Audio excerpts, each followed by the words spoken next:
Hi, welcome to Identity Outside the Uniform Project. I'm Gemma Gardner, and with me today I've got Sam. Sam, welcome and thank you. Absolute pleasure, Gemma. Good to talk to you. Would you mind giving us a quick background overview of who you are? Yeah, cool. Yeah, so in respect of this discussion, I joined the Merchant Navy when I was 16. I trained as a radio officer in the Lake District. I was straight out of school, didn't really know who I was or anything like that, but very quickly got into that structure of being managed, being looked after, doing what I was told when I needed to do it, wearing that uniform and being part of that, that family and that structure. And then after that, I did all kinds of things really after that. I was just sort of, I suppose I was looking for my next thing because I'd had that structure and set up from an early age.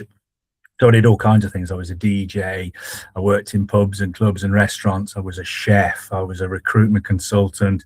Past probably 25 years I worked in IT, which I guess is useful if you need and want structure in your life. IT is a very structured thing. So I've gone through the motions there of being a first line analyst on a help desk right through to now being an IT director, running my own business as a contractor.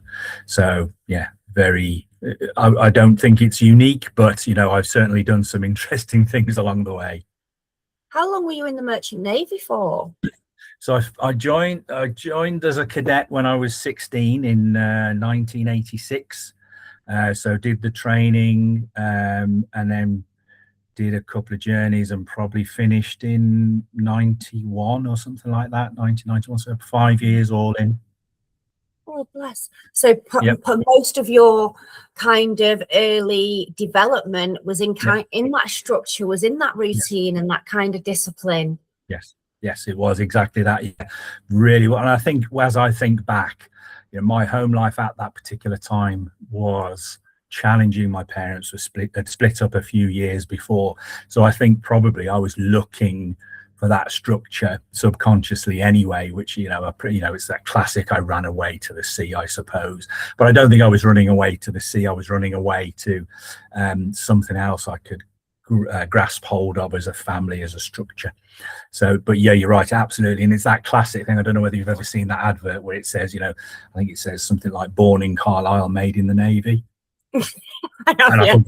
And I see that in myself, because I was a blank canvas when I first joined, and so that set me off on that journey. So what was it like when you got out then and you no longer had the uniform, the routine and the structure for you from that very first moment? I've had that discussion today with somebody I met at the gym who's an ex-squaddy, and it's interesting that at the time I didn't realize, but obviously over the course of the past sort of 35-40 years you kind of realize that I just went wild because there was nobody to control me, or nothing to control me. I guess I was left to my own devices. So I got married very young. I've got a son who's 35 this year, so I had a son when I was quite young. Obviously at the start of being an alcoholic at that time, because I was just looking for some form of something, so I just got heavily into drinking, worked in bars and restaurants and places like that where that type of substance was readily available to me, and yes, I literally just went wild. How long was that though? How many years? Oh, that was so I ironically I met my wife when I was about 30, and my mother says if I hadn't met my wife at 30 I'd have been dead by now, kind of a thing. So it was probably from 16 to 30, 21 to 30, so it was a good 9 or 10 years of just abuse really to myself. I'm hearing that a lot, not with kind of abuse. What I'm hearing a lot is that it's taking 9 or 10 years for us to sort of get a clear understanding of what we've been through and where we are today. Yes, absolutely. And I think actually it took me longer than that. I think it took that 10 years it took me 10 years to realize, but then it took me another 15 years to accept it. And I think that's probably where it comes, because there's a level of denial as you go through that journey. You're probably going through, oh, it'll never happen to me, that's not me, that's somebody else, I'm okay, I've got a good job, etc., etc. And you try to procrastinate that you don't have a problem. And that's what happened to me. You know, my wife and helped me understand I had those challenges, but it took me a long time then to give up alcohol, to understand, you know, the kind of mental health challenges I was going through before I actually admitted it. So it took another 10 years for me to do that, really. So it's that kind of processing, that kind of reflection, isn't it? And looking back. What were your strongest moments, though, when you were in the Merchant Navy? What were the good stories, the good things that you can remember? Well, I think, you know, there's that camaraderie. That's you can trust everybody around you. You know that everybody there has got your back, and that, you know, they, to a degree, will never let you down. There's no politics. There's no backstabbing. Everybody's, you know, wants the same thing, and they're there to support you. And I think those are the positive things, you know. And it, you know, we have a Facebook group now. There's probably about 500 of us on this Facebook group that all went through the same college at separate times, from the 50s right through to the late 90s when the college closed. And, you know, it is that classic, you know, it made us who we are. And it very regularly, those types of comments come through, where it doesn't matter where you are in the world or what you're going through, you know, you can ping one of your mates and they'll be there for you. Yeah. It is having that support, knowing that your family's still got your back to a certain extent. Yeah. But did you find, though, when you were leaving, that you still had the same kind of support from those that were serving, or did you have more from those that were out? More from those that were out, actually. So yeah, because those that were serving were off and away and around the world and things like that. So only, yeah, you're right. Interesting. I'd never thought of it like that. You're absolutely right. Those people that came back and stayed back, or had left and started to do a different job, you're absolutely right. Those are the ones that were there, because I guess the other ones they hadn't finished their journey yet. No. They've not started the new one. The reason I ask that is because and I've said this before when I'm having conversations, and I explained it to my husband when he was getting out. He couldn't get his head round why his brother in arms, the people he served with for so long, were really hard to get hold of. But then when they were coming out, they wanted him. And I explained, I said, look, when we join, it's the job first, then it's the family, then it's us. So it's not their fault. You fall into that them category, so you're third on their list, and they don't even realize this. And that's something we have to adapt and acknowledge when we're out, because everything is changing around us. And actually, if you look at it, nothing really has changed around us. It's us changing in a different environment. We're having to adapt. It's your reaction to those changes, isn't it? That's the key. It's the adaptability, isn't it? We're so used to adapting, but we don't realize it's probably one of our biggest assets, because we don't utilize it for ourselves. We used to use it for everybody else. Absolutely true. Good point.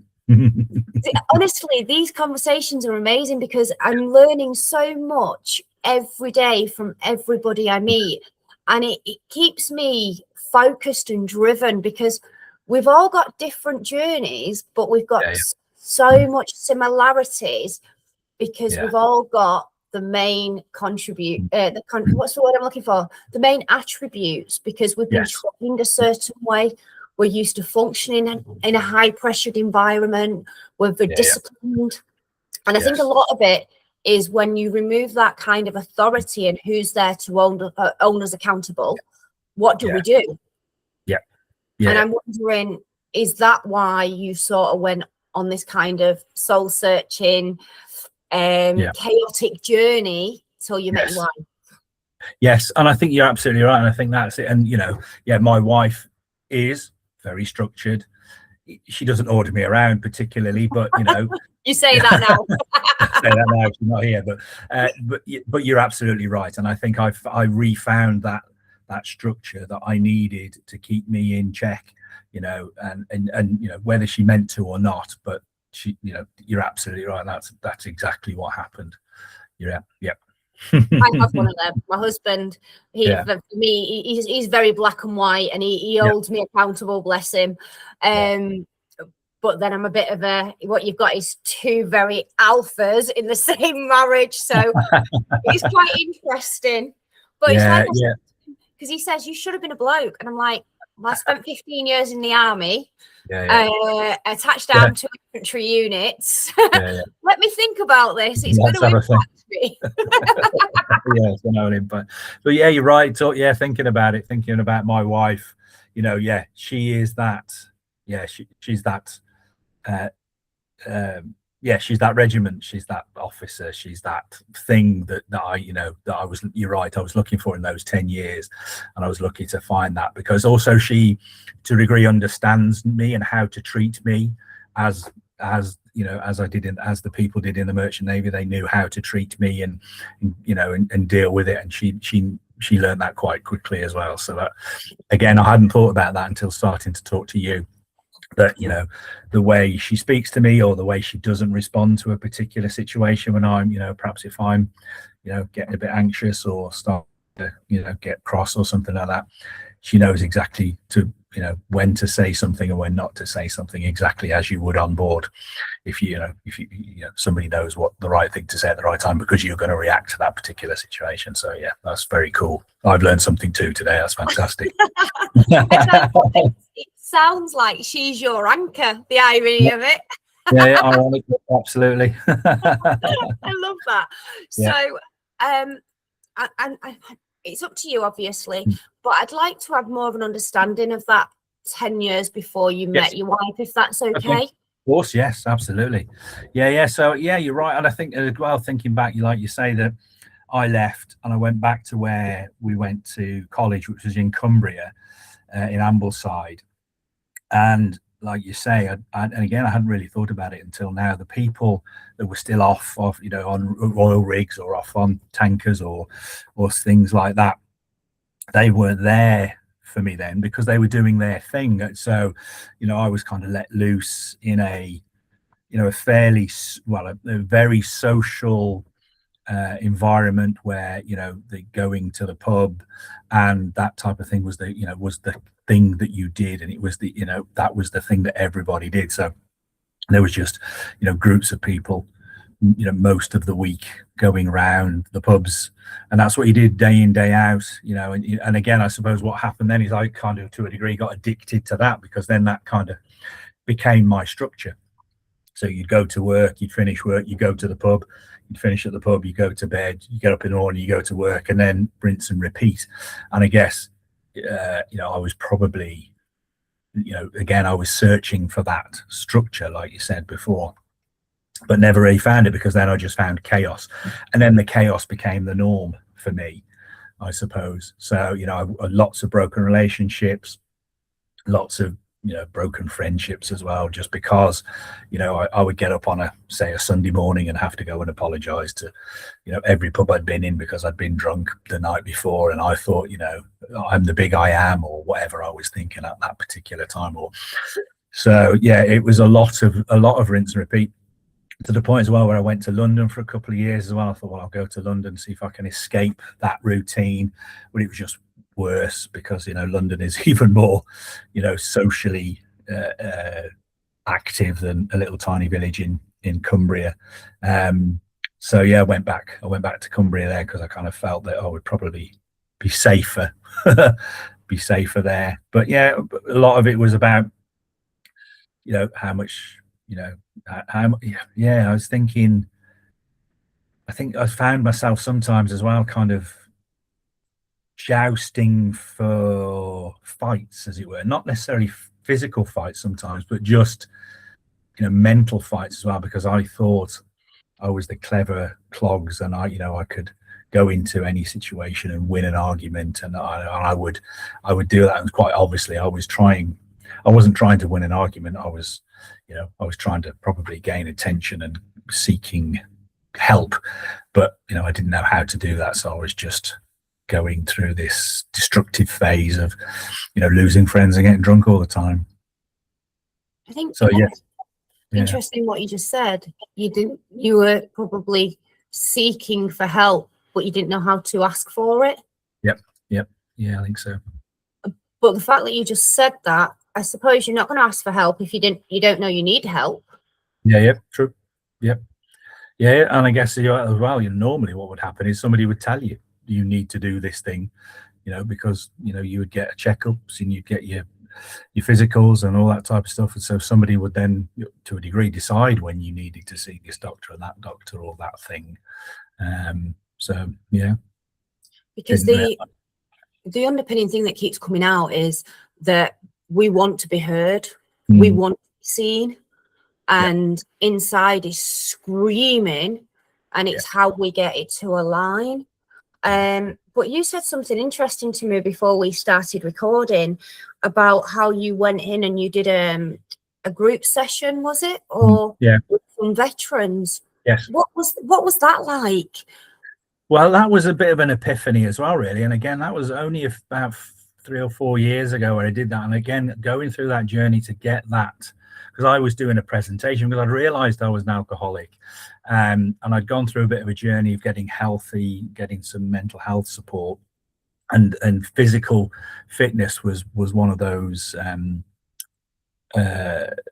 things for me to help me do that. So I started running, and so then I became a running coach. But of course, what happened then is I got addicted to that. I got addicted to running. So I was, lost probably 4 or 5 stone. In fact, I probably didn't look very healthy because I was so thin.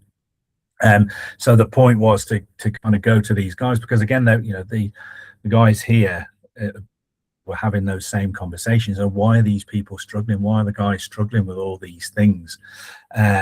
So I said, well, I've been through exactly that.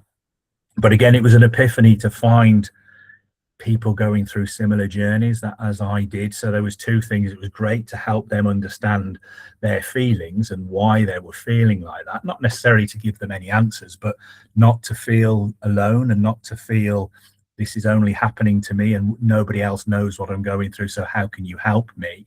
But then also for me to understand that I also wasn't alone as well, and I wasn't unique, which was good. But then also understanding that the ejection feeling, once I'd left, and I didn't really realize that was what the problem was or the root of it was until I started going through that journey of putting that presentation together and talking to the guys about that. I just thought I was an addict, and that was that, and I didn't really realize there was probably a trigger that once I'd left the Merchant Navy, that's where it kind of started, and so that really helped me as well. I suppose that reflective process does help us all in a way, because it's giving you a chance to unpick it. And I go back to this, and I've said it a few times now on a few of these interviews. John and Mandy, they have an amazing company. And what he was saying was about the CV writing. And the reason I struggle with the kind of resettlement process in a way, even though it's fantastic because it's finding you employment, it's getting that kind of doing your CV writing, for example, going on LinkedIn, setting your accounts up. But there's no internal work done. And it was something John said, the power of a CV. If you actually put pen to paper and you're thinking about all your qualities and all your attributes, that's the beginning of the internal work.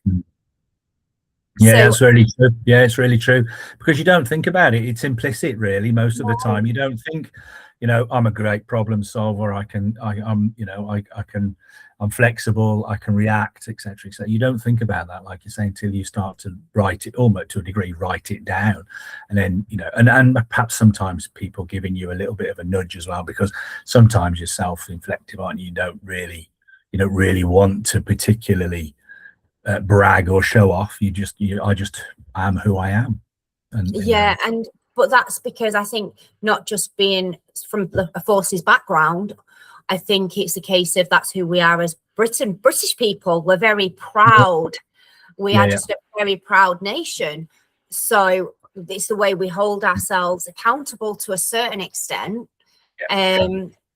So we have that kind of deep history rooted in us that we're not sort of in your face up front about it. We're not kind of that society.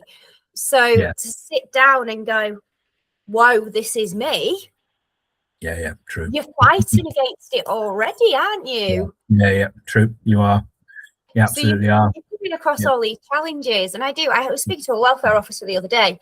And again, he works in that kind of getting them to the transition window, that last couple of years. And it's sitting down and saying, look, what are you going to do when you leave? And it's not a case of now you need to put your lads first. Use these couple of years to put you first. Because if you don't, you're going to struggle out there. Yeah, and absolutely. He's obviously not been at the other side, but it was 100% right. We do, when we're coming up to leaving, we still have our jobs to do. So we put everyone else first. And then before we know it, we're out the door, we're gone. And we're thinking, it's the transition period, isn't it? And I think it's really key. Somebody somewhere needs to have a rethink about what the transition period is. Like I said before, I've got 5 kids, and my analogy is when you're going between schools, for me personally, the transition between those school years are sometimes quite poor. So for my analogy is you go from year 2 to year 3, it's kind of all right because you're still babysitting.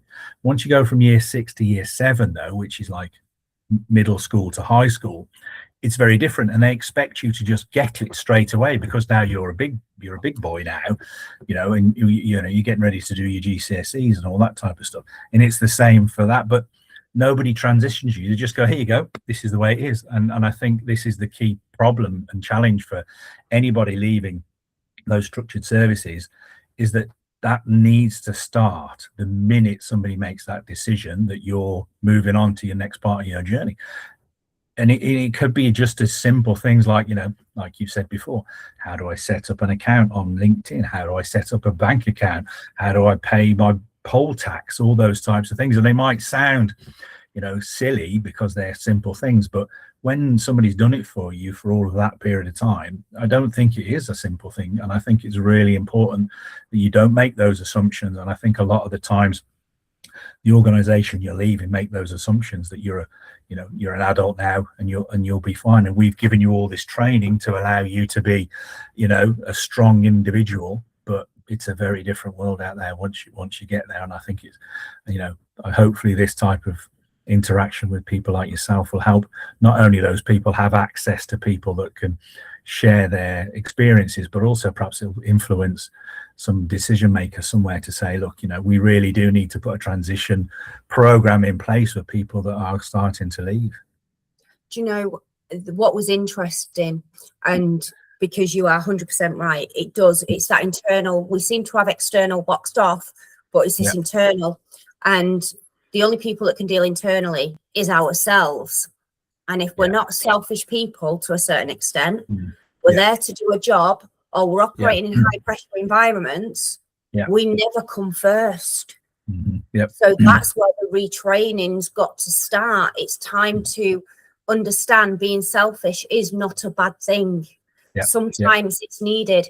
And the great analogy for that is when you're on a plane and they teach you put your own mask on first. Help somebody else. In order to help other people, you need to put your mask on. And I think 12 years of trying to help myself is what's leading to these conversations now. I'm now in that kind of position that I feel comfortable talking about my mental breakdown and all the difficulties that my family went through because of where my headspace was. And not asking for help.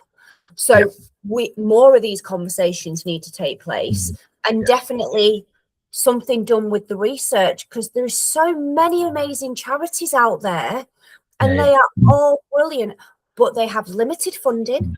And then when that funding's run out, that help's gone, and we are back to square one. Absolutely. And buddy, and there's a few in Chesterfield where I am where there's vets with addictions and things like that. But you're absolutely right. Once that funding's gone, it doesn't matter how much you want to help, the funding's gone and people are out and alone again. So yeah, it is an interesting time, and I think that transition period is really key to try and help people. And it's really, I suppose, it's trying to actually get to people before they leave, to try and, because that's the, because sometimes it's too late. Once you're out for a couple of months or a year or what have you, sometimes it's too late. I never feel that I've wasted any of my time, because I guess all of that chaos ultimately has made me who I am, hopefully a strong individual that can now deal with the challenges of life better than I have done in the past. So I'm not saying I regret any of those things, but it would have been, I'd have perhaps had perhaps an easier journey, should I say, if somebody had given me a few weeks, months of some kind of guidance, right? as of this date, you've got to do all these things for yourselves. And here's a little bit of a tick list, and have you got any questions? And that would have been a slight, would have been a very different journey, I think. Yeah, just that kind of understanding of what reality is like. Yeah. Because it's not reality just being told your priority is a job and a roof over your head. Yeah. Because when you look at the stats clearly show that the amount of people that end up leaving the forces or any of the service industries, they'll be changing jobs every few months.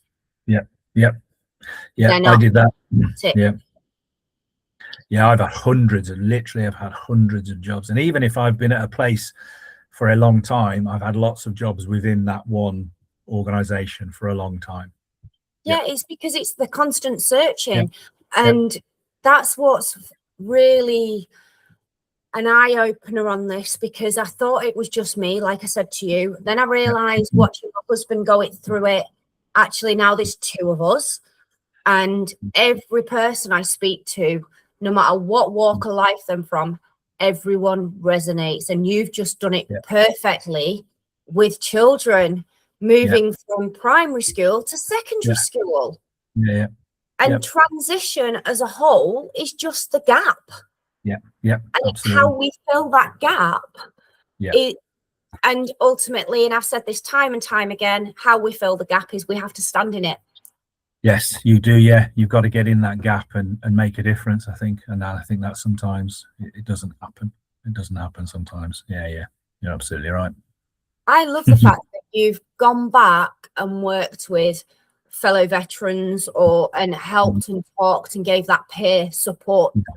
What was the kind of feeling afterwards when you brought that kind of presentation to an end, with the kind of feedback you got from it?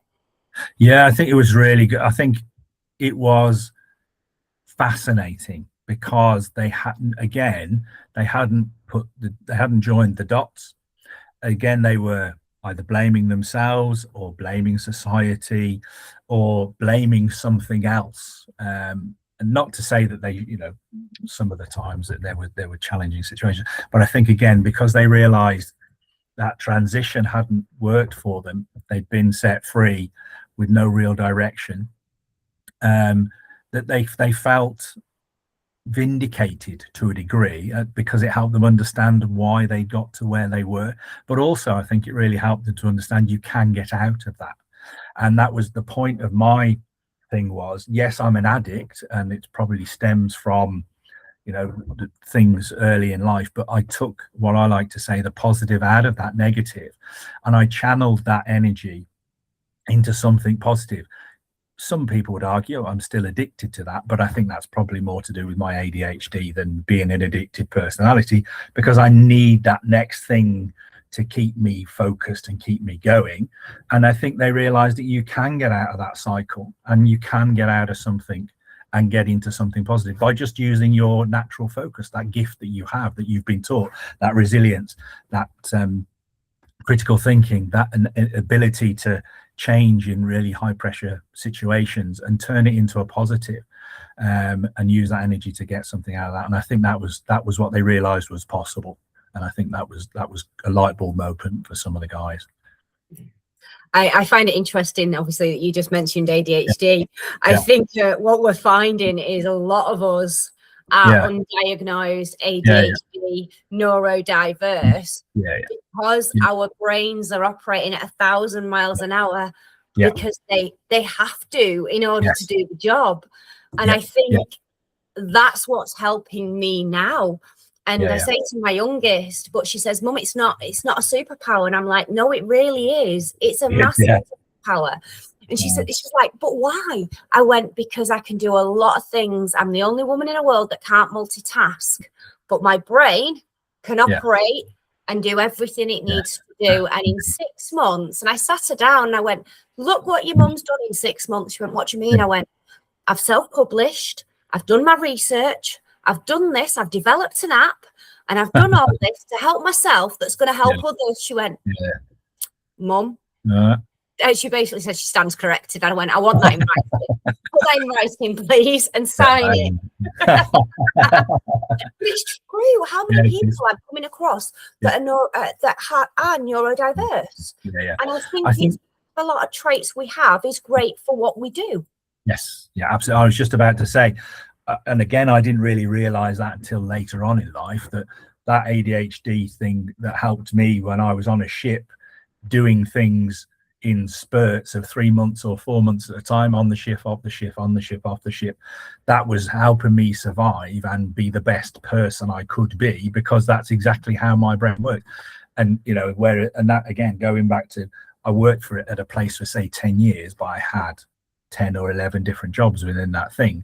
And that wasn't conscious, but subconsciously, I was doing that thing. And what I do now, I'm a contractor now in the IT world, so I can have my jobs can be as long as I need them to be, until I'm bored, till I need them a next fix, however you want to do it. So it's utilizing and understanding that, and then being able to use your superpower to help you be the best version of you can be. And I think that's something that people, I think, would help them understand as well.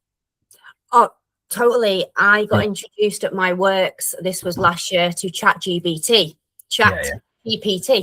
and I used it for brain dumping. At the end of the night, I'd just say, blah, this is my day, this is what's going on. And it wasn't coaching or anything, it was breaking it down. And for the first time in a long time, I could go to sleep. My head had switched off. How bizarre is that? It is. It's good. It's good. I found the same. I had talking therapy. I was offered what do they call it? CBT. Or talking therapy. Ironically, I didn't like the CBT because it was too structured weirdly. Which sounds strange after everything we've just been talking about. But the talking therapy was good because it's exactly like you said. There was no structure to it. I just said stuff.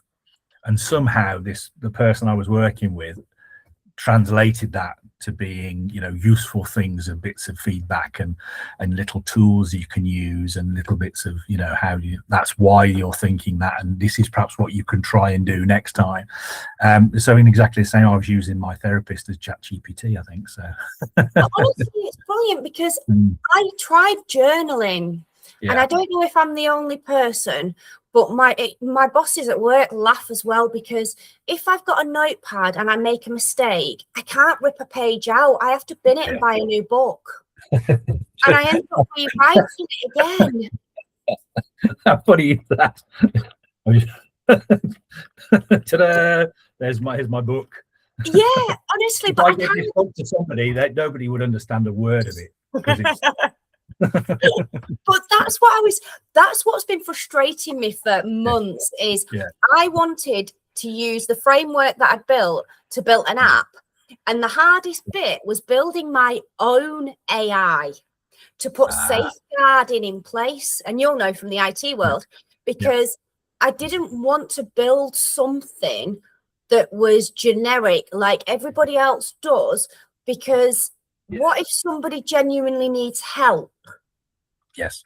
And that's what I've built into it, that it'll trigger. So if somebody genuinely needs help, it'll trigger, you need to phone these numbers. Do this thing. Do this. Get in touch with the crisis team. Get in touch with this person. And I've done it so it's worldwide. So whatever language, whatever nationality is using it, because I think sometimes we don't recognize it and our loved ones don't recognize it. So if it's going to take a bloody app to say, look, you need to speak to somebody, here's a red flag, then I'm going to bloody create it. And that's what I did. But I've done it for me. Does that make sense? Well, it does, yeah, mate. Well, it's twofold, isn't it? You've done it for you to be able to get that into, you know, the metasphere or whatever you want to call it, but also ironically there's an order to that, and it's ordered, but also I guess people like us, we want an order. Do it. And that's what this does every day. It pings up at me and says, right, it's time for your morning reflection.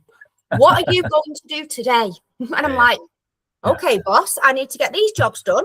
And I'm like, but it's been amazing because it's helped me, and it's actually been cheaper for me to develop that than pay me £18.90 to have ChatGPT. Perfect, absolutely perfect. Hey, you've got to think about these things when we're having to pay our bills. I know, good shout. I've got to see where I can save money.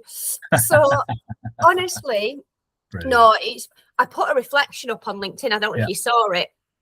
With the previous 10 interviews that I've had, and I'm going to start doing that every Sunday. I'm going to put a reflection of all these kind of conversations, because I know how many people are on LinkedIn. Somebody somewhere is going to have the power to help us process in this gap.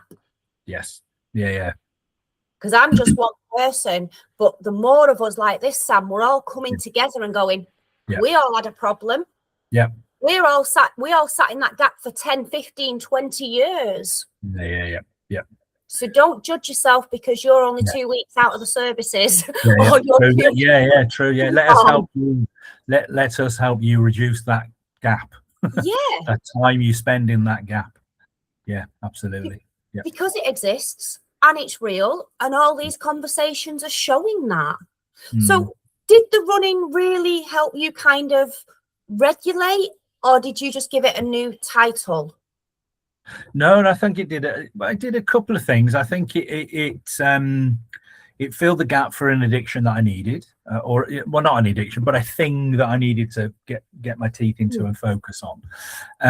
But then also, I think as everybody knows, there is a well-being output from exercise, and so I guess the secondary part of that is I got better both physically and mentally by doing that exercise, but I wasn't doing it necessarily to become better mentally. I was just, it was a fantastic side effect that I could see things a lot more clearly, and I gave up alcohol 10 years ago and things like that. So I've been able to, be recognizably different in my behavior to certain things. And I think that was initially it was just that I needed that new thing to do, and thankfully the positive outcome of that was it helped me mentally as well. So again, like I say, I didn't purposely go, right, I'm gonna do this exercise, it's going to help me regulate and it'll help me clear my thoughts and all that kind of stuff, because my dad's a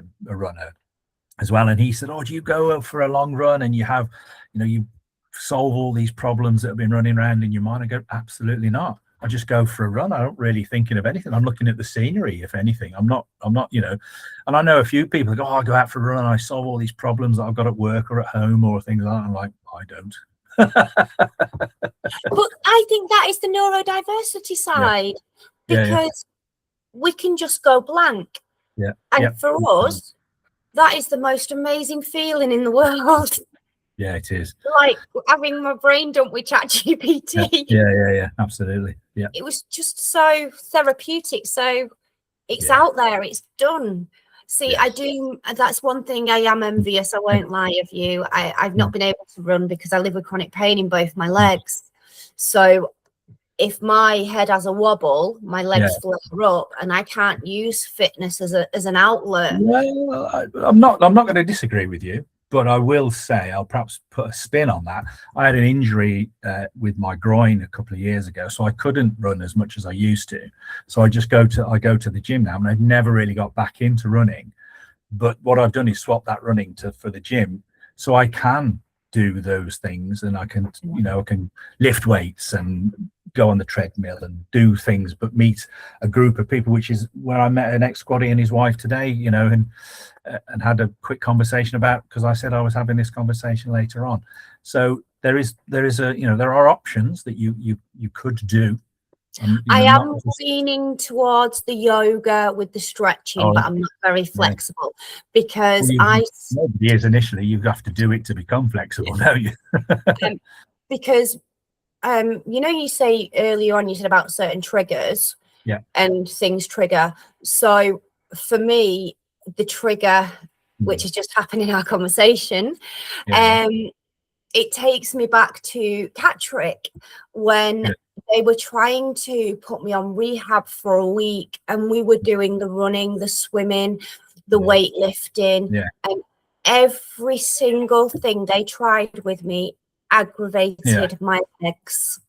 So I suppose, and they could see it, they just swell, because I had compartment syndrome, but diagnosed in 2002, and they didn't tell me till 2012. So by which point it can't be operated, it's chronic pain. So if you tap my legs, they can swell. So I think what scares me is that 2 weeks of rehab, when they knew there was nothing they could do with me and they let me go, that am I going to feel that walking through the gym? Right. Well, I suppose I don't know if I don't try. Like I was about to say, you've got to find the thing that works for you, and there's so many things out there. I guess I'm curious about stuff, and I want to go and find out. And if somebody's doing something at the gym, I go and say, "Why are you doing that? How do you do that? Show me how to do that," because I want to sort of, is there some other option for me to do, because I can't run anymore because of that. And again, the same not from a physical point of view, but from a psychological point of view, I kind of go, I can't run anymore, so I'm not going to do it. So I kind of, if somebody says, should we go for a run, I'll procrastinate and I'll make stuff up, because I don't think I'll be as good as I used to be. So I find the things that I can do and I can enjoy, because I want to prolong my health as long as I can. So it's just finding that fit for you, isn't it, really? Well, I found throwing myself into my after work creativity, speaking to everyone on social media, having these interviews. I've actually lost weight. I'm not eating chocolate, because that's my thing, is chocolate, but because I can't really sit on here just eating chocolate. I wish I could. I've still got my cups of tea, my custard creams downstairs. So, honestly, but it's nice having people to talk to that understand and have been through it. For the first time in a long time, even though I'm happily married with fantastic kids, I don't feel alone. Good. It is, and I felt that as well. It is interesting. You think you're unique, I think, sometimes, and I don't think, for me anyway, I didn't think there was a problem. I thought I was unique. And then as you go through, you kind of, oh my gosh, I suppose there's I'm not unique, that's not a good thing. And then you have to go through a little bit more of a journey, and it's not, it's a good thing that there are people out there going through similar journeys to you, because you can share and learn from them as well. So you have to go through that little bit of a journey as well, don't you, really, which is cool. You do, because you learn from each other all the time, don't you? And it's that acceptance that you don't know it all. Absolutely. You're going to end up. Very true. No, seriously. So what was the kind of, do you know what, I'm going to be my own boss, I'm going to be a consultant, and this is my path, and that's how I identify.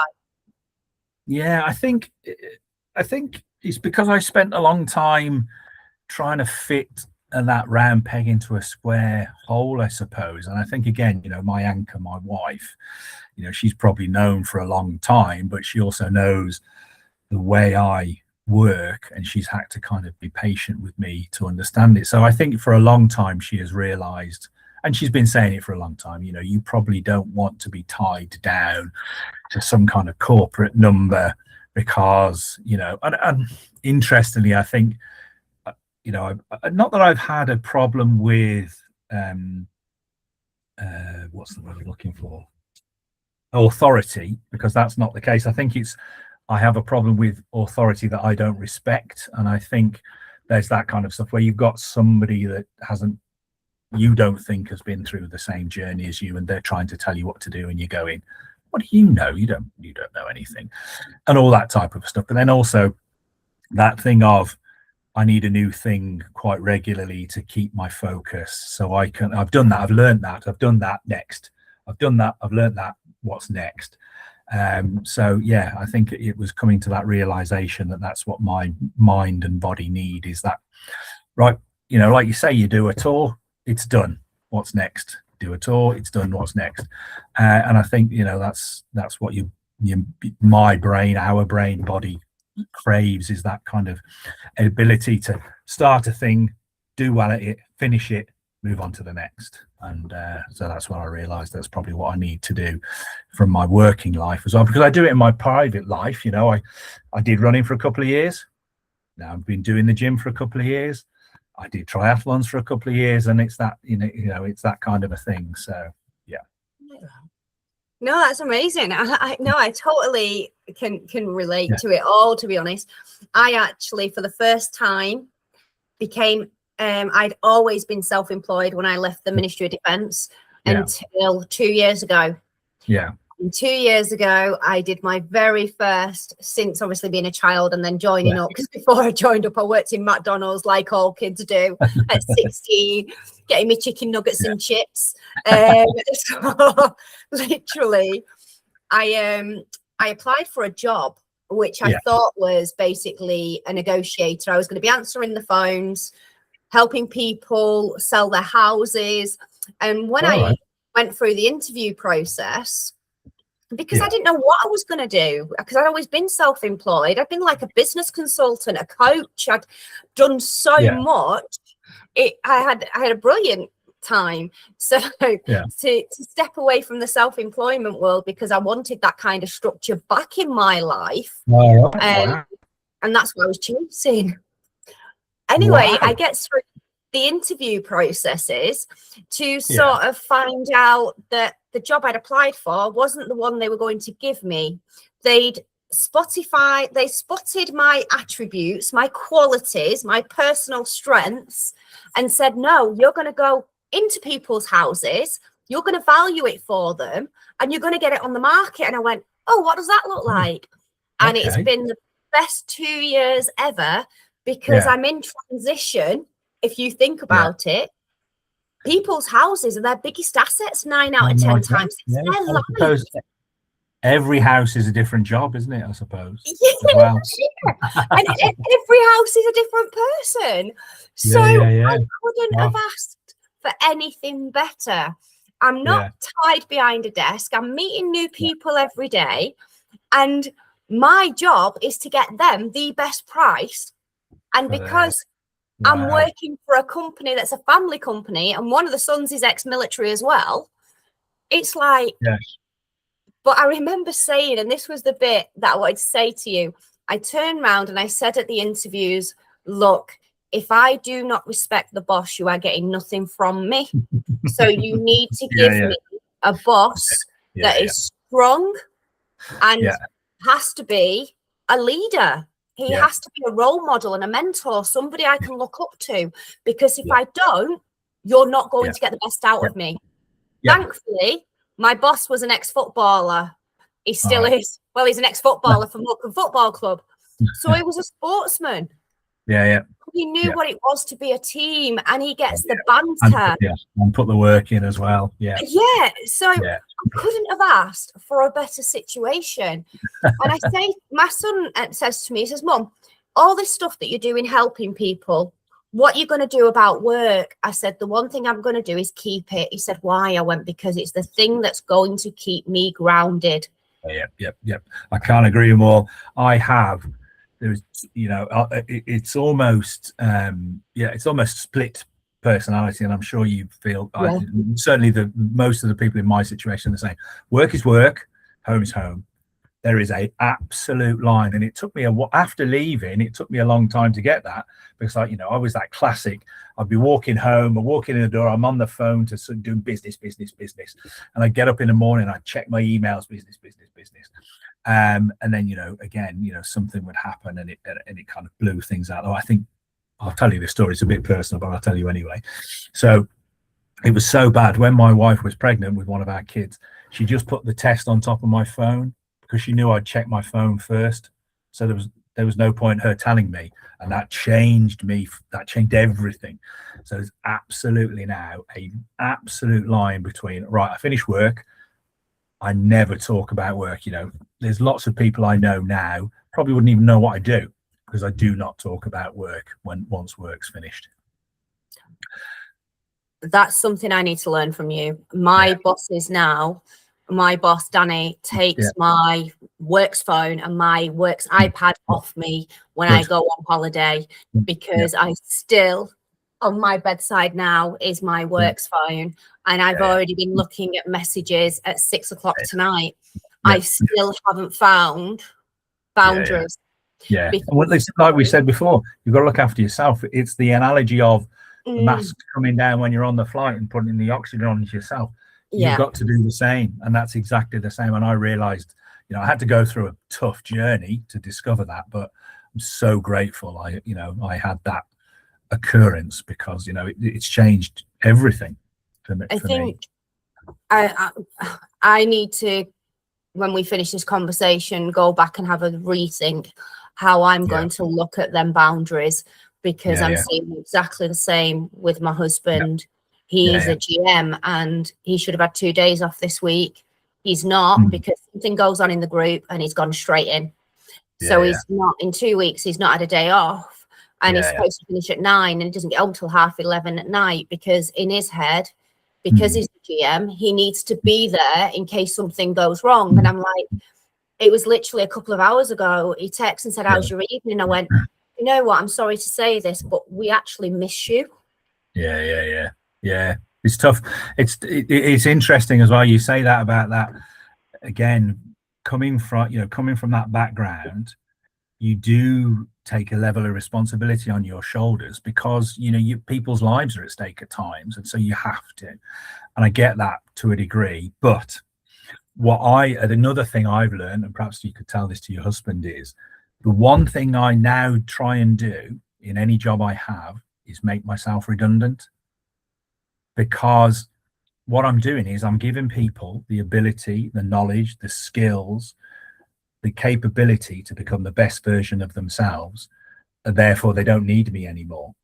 And hopefully that if your husband can learn that, he won't have to do that. I don't trust what's going to go on, because he'll have given them all of the skills and the requirements they need, and he trusts them to be able to do. It's that classic. In my respect, I want my people to go, what would Sam do? Not, I'm phoning Sam. And I think there's a subtle difference there, isn't there? I like that. Yeah. I like that. That's quite powerful. Actually, it's very powerful. It's a good one. Okay. So I'm coming back at you now that you're my counsellor. Like this, Sam. We've got this bond going on now, seeing as it's the first time we've actually met face to face. What do I do then? Because I'm very much of the mindset, this is their biggest asset. They've put their trust in me. So how can I switch off?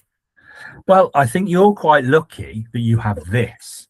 So this thing you're doing now is my going to the gym and stuff like that. Oh, I love this, yeah. So what I do is, right, I switch off from work. I do check my phone sometimes, it's impossible not to. And sometimes there is an opportunity to go, well, if I answer this now, it's going to save me some pain tomorrow. And I think that's probably acceptable. If you're on it every few minutes, that's it. But I think that you are doing exactly what you should be doing. And I think that line thing that we talked about is what you could do. because you're so passionate and focused on this particular thing we're talking about.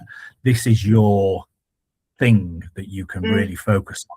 Get your mental juices flowing, get some, this is what I've achieved, this is great, this is what I've done. And then what your job can do is help fund this.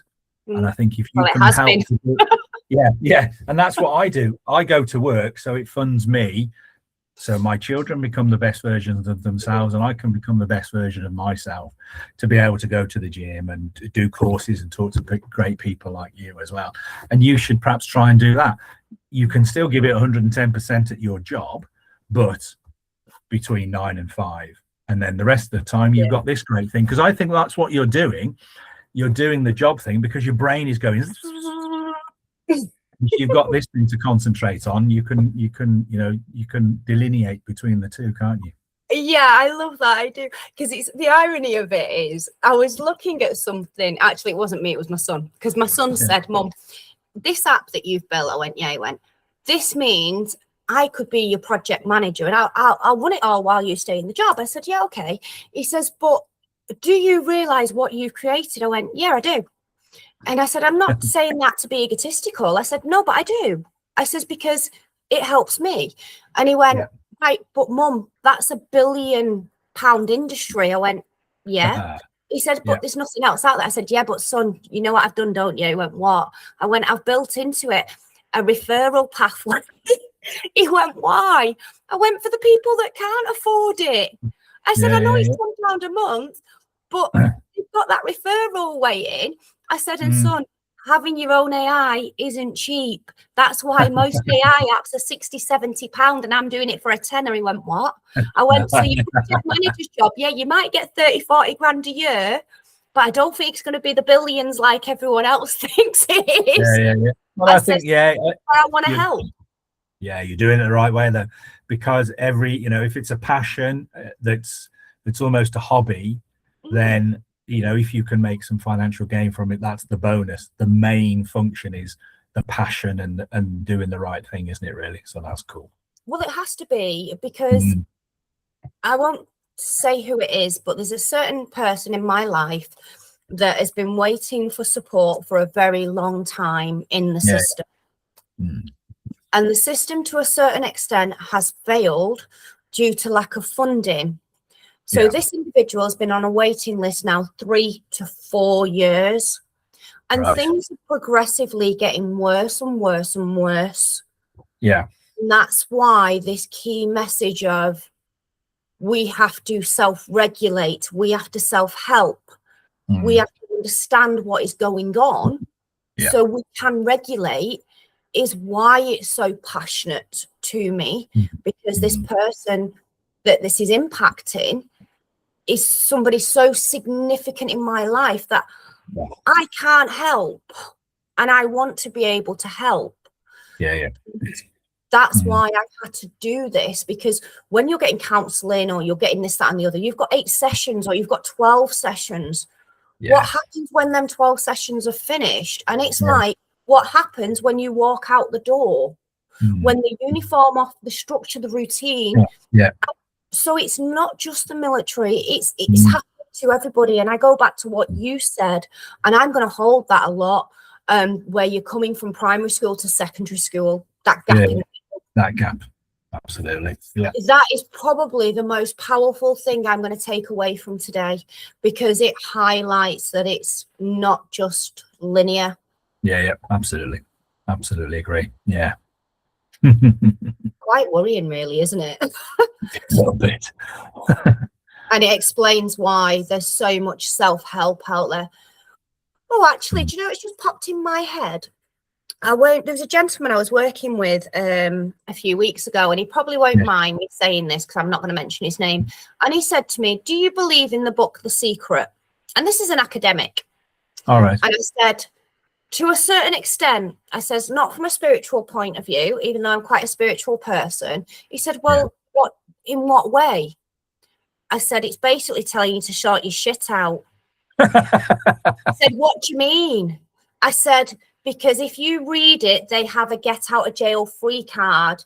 They are not saying you write yourself a check. What they're saying is sort your shit out and you can have that check. He went, but they don't preach it that way, I know. And I said, and I get that, but that's why when you sit with these self-help books and you see all these great results, the first bit is put your own oxygen mask on. Commit. And there's a book, I won't name it, but there's a certain book I got recommended to read, and I read it, and I did not like the book at all. I couldn't get my head round what it was telling me to do with these goals and this strategy and this and that. And I'm thinking, I don't need any of that right now. That's a wishful thinking. What I need is somebody to tell me what I need to bloody do. Not 12 steps to heaven. Yes, I've got a pile of those books. I've never read any of them. But do you see what I mean? But that was a very, I did something I did not expect to come up in a conversation when I was sat with someone. Have you ever read The Secret, and do you believe in it? Never. I've never even heard of it, so I can't comment. It just, honestly, and then there was another one. I was speaking to a gentleman, Chris, on one of the interviews. His interview actually came out a couple of days ago. So at the point of this going out, it'll have been a couple of months ago. And he turned around and he said he was obviously stood at the end of the cliff, deciding which way to go, which is obviously quite a deep, dark place to be in. And he looked back and he picked up something up, and it was a book. And inside that book, it opened up on the pages choices. And that's what gave him the strength to walk straight back down the hill. Good. Wow. So there's so much out there that can help. But we just need somebody to say, there it is. And I'm hoping that's what these conversations are going to start doing. So I'm going to ask one last thing of you, if that's okay, because I know I've taken up your evening. If to any of our listeners out there at the moment, what's your bit of advice that are going to go through that immediate change, or they've been going through it for the last 10 years? What advice would you give them? I'd say find somebody with some common ground. Don't be afraid to talk to somebody, and to a degree admit you've got some challenges you need to talk through with them, because there are people like us out there that really want to help and have been through that journey and are more than willing to share. And you'd be I think everybody will be really surprised at how many people out there want to help. Don't go alone. Don't be alone. We're all here for you. Thank you so much, Sam. That is probably, honestly, definitely something that needs to be reiterated. They aren't alone, and we are all here to help. Yep, absolutely we are. Yes. One big family community. That doesn't stop just because we're out of the uniform. Nope, not at all. So guys, I'm Gemma Gardner, the creator of the Identity Outside the Uniform project. And if you're watching on YouTube or you're watching on Spotify, please give us a like, give us a subscribe, even share, because that's going to help these videos and these recordings reach those that probably need it the most. Even drop us a comment below where you're listening to in the world. Especially me, I'm a nosy bugger. So honestly, Sam, thank you so much for your time today, and it is truly appreciated. No, absolute pleasure. Thanks for talking to me, Gemma. Thank you.